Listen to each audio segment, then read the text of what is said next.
Sindh Sujagi forum. Sindh Sujagi forum सियासी समाजी राबतन जो प्लेटफॉर्म आहे। फोरम सिंध जो क़ौमी, तख्लीकी, नज़रियाती ऐं सक़ाफ़ती इदारो आहे।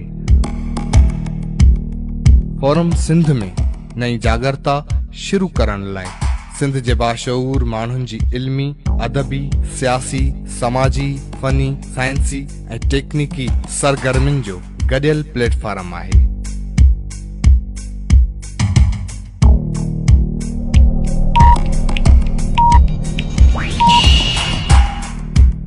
सिंध में इल्मी अदबी जागरता, सिंध में सियासी समाजी जागरता, सिंध जी तारीख़, कल्चर, ॿोली, इल्म, अदब, आर्ट, फ़नून लतीफ़ा, मौसीक़ियत ते कम ऐं हुनरी टेक्निकी मुआशी प्रोग्राम।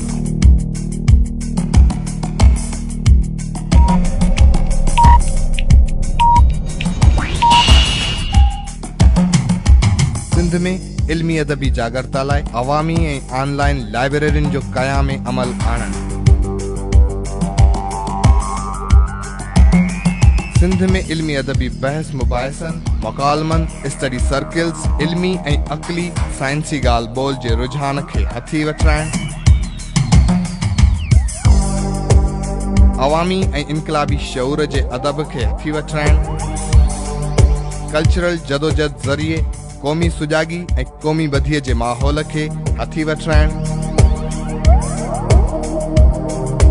टेक्निकी तालीम ऐं हुनरनि समेत नंढड़नि रोज़गारनि जी मुआशी प्रोग्रामनि ते कमु करणु,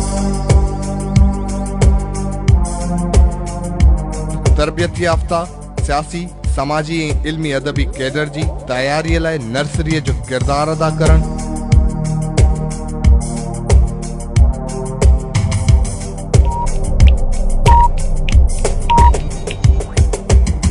तरबियत याफ़्ता ऐं तरक्की याफ़्ता रोशन, आज़ाद ऐं खुशहाल सिंध जो क़याम।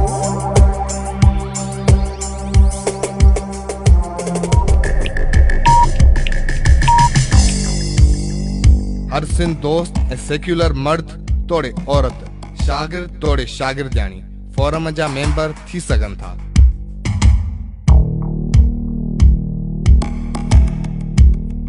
सिंध जा समूरा बाशऊर कलमकार, अदीब, दानिश्वर, शाइर, शागिर्द, हारी, पौरियत ऐं मज़दूर हिन फोरम जो हिस्सो थी सघनि था।